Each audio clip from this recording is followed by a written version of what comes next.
Hello friends, എല്ലാവർക്കും Sumi's tasty കിച്ചണിലേക്ക് സ്വാഗതം. നമ്മുടെ ഈ ഒരു ഫാമിലി 3 ലക്ഷത്തിൽ പരം സബ്സ്ക്രൈബേഴ്സ് പിന്നിട്ടിരിക്കുകയാണ്. ഈ ഒരു അവസരത്തിൽ ഞാൻ എല്ലാവരോടും എൻ്റെ ഹൃദയം നിറഞ്ഞ നന്ദി അറിയിക്കുകയാണ്. ഒരു സ്പെഷ്യൽ റെസിപ്പി ഇതിനായിട്ട് ഞാൻ ഇടുന്നുണ്ട്. അപ്പോൾ ഇന്ന് ഞാനിവിടെ എത്തിയിട്ടുള്ളത് ഒരു ഡ്രിങ്ക് റെസിപ്പി ആയിട്ടാണ്. വളരെ പെട്ടെന്ന് 5 മിനിറ്റ് മാത്രം മതി. 5 മിനിറ്റ് കൊണ്ട് റെഡിയാക്കി എടുക്കാൻ പറ്റിയ ഒരു ജ്യൂസ് റെസിപ്പി ആയിട്ടാണ് ഞാൻ വന്നിട്ടുള്ളത്.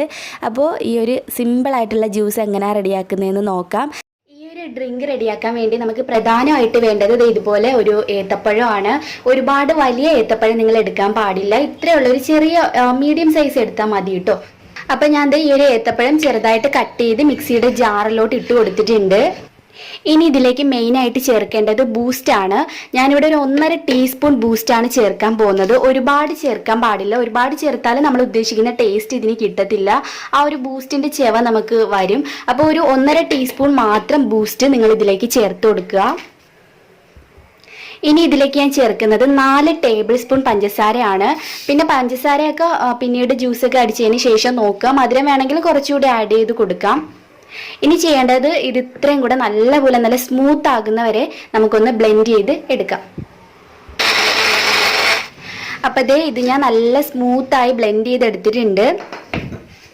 ഇനി ഇതിലേക്ക് നമുക്ക് പാൽ ഒഴിച്ചു കൊടുക്കാം. ഞാനൊരു 2.5 ഗ്ലാസ് പാലാണ് ഇതിലേക്ക് ഒഴിക്കാൻ പോകുന്നത്.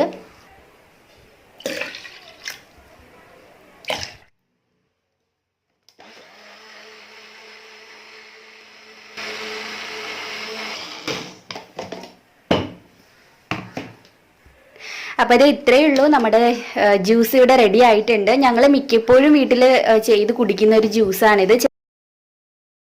കുട്ടികൾ മുതൽ മുതിർന്നവർക്ക് വരെ ഏറെ ഇഷ്ടമാവുന്ന ഒരു ജ്യൂസാണ്. ചിലവർക്ക് ഇത് അറിയായിരിക്കും, എന്നാലും അറിയാത്ത ആരെങ്കിലും ഉണ്ടെങ്കിൽ അവർക്കൊരു ഉപകാരം ആയിക്കോട്ടെ. അപ്പോൾ എല്ലാവരും ട്രൈ ചെയ്തിട്ട് നോക്കുക. പിന്നെ ഒരുപാട് സമയത്ത് അടിച്ച് വെക്കരുത്. നിങ്ങൾക്ക് എപ്പോഴാണോ വേണ്ടത് ആ ഒരു സമയത്ത് അടിച്ചെടുക്കുന്നതായിരിക്കും നല്ലത്. ഞാൻ ഇതൊരു ഗ്ലാസ്സിലോട്ട് ഒഴിച്ചിട്ടുണ്ട്. ഇതിൻ്റെ മുകളിലേക്ക് ഞാൻ കുറച്ച് കോൺഫ്ലെക്സും കുറച്ച് നട്ട്സും ആണ് ഇട്ട് കൊടുക്കുന്നത്. പിന്നെ ഈ ഒരു ജ്യൂസിൽ ഒന്നും ചേർക്കാതെ ഇങ്ങനെ കുടിക്കാനാണ് ടേസ്റ്റി. പ്രത്യേകിച്ച് ഇങ്ങനെയൊന്നും ചെയ്യേണ്ട ആവശ്യമില്ല. ഞാൻ പിന്നെ ഷൂട്ട് ചെയ്യുന്നതുകൊണ്ട് ഒരു ഭംഗിക്ക് വേണ്ടിയിട്ട് ഇങ്ങനെ ഒന്ന് ഡെക്കറേറ്റ് ചെയ്തെടുക്കുന്നേ ഉള്ളൂ കേട്ടോ. അപ്പോൾ എല്ലാവരും ഒന്ന് ട്രൈ ചെയ്ത് നോക്കുക. വീഡിയോ ഇഷ്ടമായെങ്കിൽ ലൈക്ക് ചെയ്യാൻ വേണ്ടിയിട്ട് മറക്കണ്ട, ഷെയർ ചെയ്യുക. പിന്നെ ഇതുവരെയും ഈ ചാനൽ സബ്സ്ക്രൈബ് ചെയ്യാത്ത ഏതെങ്കിലും കൂട്ടുകാരുണ്ടെങ്കിൽ വേഗം തന്നെ സബ്സ്ക്രൈബ് ചെയ്ത ശേഷം കൂടെ വരുന്ന ബെല്ലൈക്കൺ മറക്കാതെ ഒന്ന് ക്ലിക്ക് ചെയ്യുക.